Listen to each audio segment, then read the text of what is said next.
Баршаңызға сәлем достар, каналыма қош келдіңіздер. Оразаларыңыз қабыл болсын. Бүгін сіздерменен мампар сорпасын дайындайтын боламыз. Алдымен қамырымызды дайындап аламыз. Ыдысымызға суымызды құйып, 1 шай қасық тұз салып, 1 жұмыртқа салып араластырып жібереміз. Ары қарай ұнымызды салып, жақсылап қаттылау қамыр илейміз. Жұмсақ болып қалмасын қамырыңыз. Қолымызбен біраз жұмыс жасап, қамырдың қамыры сияқты қаттылау қылып илейміз.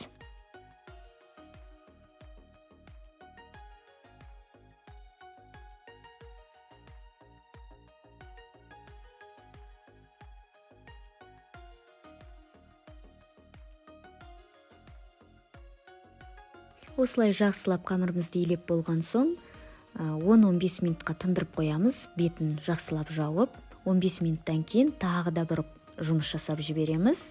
Себебі июі қанған қамыр өте жақсы жайылады.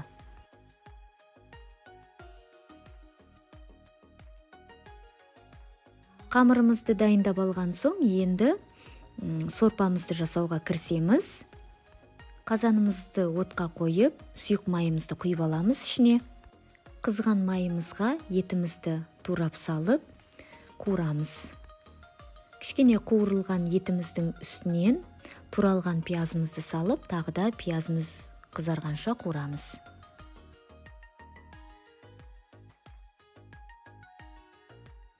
Әрі қарай болгар бұрышын саламыз.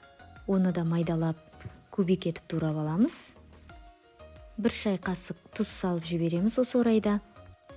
3-4 дана чеснокты майдалап турап салып жібердім, себебі ерекше дәм береді чеснок, сол себепті салдым. 2-3 минут қуырып алған соң, кубик етіп туралған майда сәбізімізді салып, тағы да қозғап қуырып аламыз. Осы орайда 1 шай қасық паприка салып жіберулеріңізге болады, өзіңіздің еркіңізге қарай ол. Сосын томат саламыз. Томатты да менде салат түрі болды. Енді сізде қай түрі өз еркіңізге қарай. Томат салсаңыз да, әлде салат салсаңыз да қызыл етіп қуырып шығарамыз. Барлығын жақсылап қуырып алып, енді суымызды құямыз. Баяу отта 10 минуттай қайнатып, сосын туралған картобымызды салып, тағы да біраз қайнатып аламыз. Сорпамыз жақсылап пісіп шыққанға дейін илеген қамырымызды жайып, кесіп аламыз дайындап.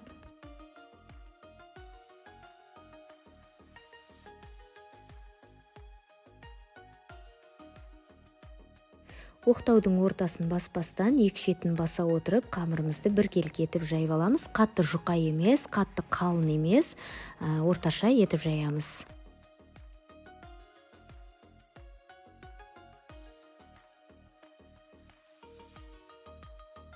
Жайылған қамырымызды осылай мына видеода көріп тұрғандарыңыздай біртіндеп ұзына бойы бірінші көлденеңнен кесіп шығамыз. Кішкене 4-3 етіп шығу керек.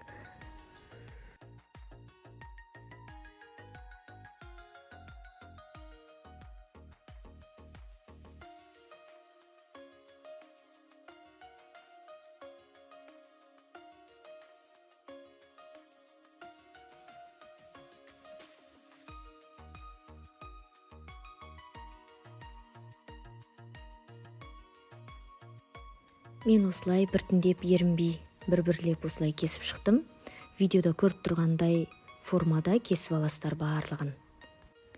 Достар, каналға тіркеліп, пікір қалдырып, лүпіл басып қолдап кетіңіздер. Қазақша каналдың дамуына үлесіңізді қосыңыз. Алдағы уақытта сіздермен бұдан да әдемі, дәмді тағамдармен бөлісетін боламын.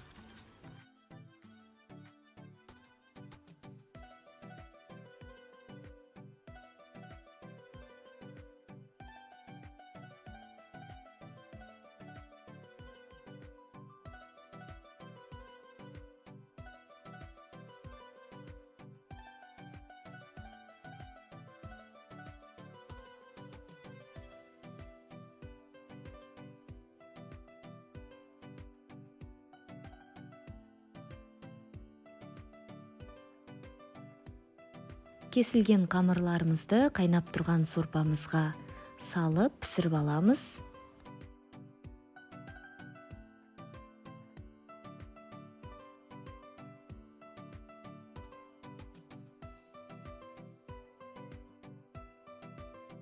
дайым болгон тамагыбызды кеселерге куюп дастарханга тартуу этебиз. Ас болсун, достор, міндетті түрде жасап көрүңүздөр, өтө дәмдүү тамак.